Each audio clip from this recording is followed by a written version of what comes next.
धन्यवाद खासदार साहेब, धन्यवाद रेल्वे मंत्री साहेब. तुमच्या अथांग प्रयत्नानंतर 15 वर्षांनी का होईना तुम्ही नारायणगावला ट्रेन आणायचं ते स्वप्न बघता, ते सत्यात उतरते असं आम्हाला वाटत होतं. पण आता काय झालं माहिती का तुम्हाला, 15 वर्षानंतर कळालं की खोडदला JMRT, त्याच्यामुळं काय इकडे ट्रेन येऊ शकत नाही. म्हणजे 15 वर्ष आम्हाला तुम्ही चुत्यात काढलंय.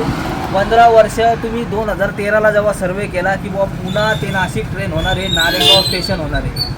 पण आता तुम्ही काय केलं आहे की बुवा ती ट्रेन वळवून अहिल्यानगर मार्गे नाशिक, म्हणजे ऑलरेडी पहिले तिकडे ट्रेन चालू असताना पण तुम्ही आता तिकडून ट्रेन नेणार. म्हणजे आता आम्ही चुत्या झालो आहे. आता जर तिथं ट्रेन झाली असती, पुन्हा ते नाशिक ट्रेन झाली असती तर शेतकऱ्यांचा किती फायदा झाला असता. रोज सकाळी समजा शेतकऱ्यांनी दूध काढलं आहे, दूध त्यांनी विकायला डायरेक्ट पुण्याला नेलं असतं. म्हणजे जिथं इथं 30 रुपये भाव भेटतो तिथं त्यांना 50 रुपये भाव भेटला असता.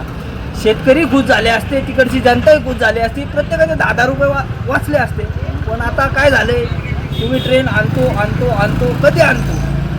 आता एकदा म्हणले भुयारी मार्गाने ट्रेन आणू, एकदा म्हणले वरतून ट्रेन आणू. आता ट्रेन काय तुम्ही आणू शकत नाही. आता जसं जसं इलेक्शन यायला लागलं तसं तसं तुम्ही मोठमोठे चमकेश आता आंदोलन करायला लागले.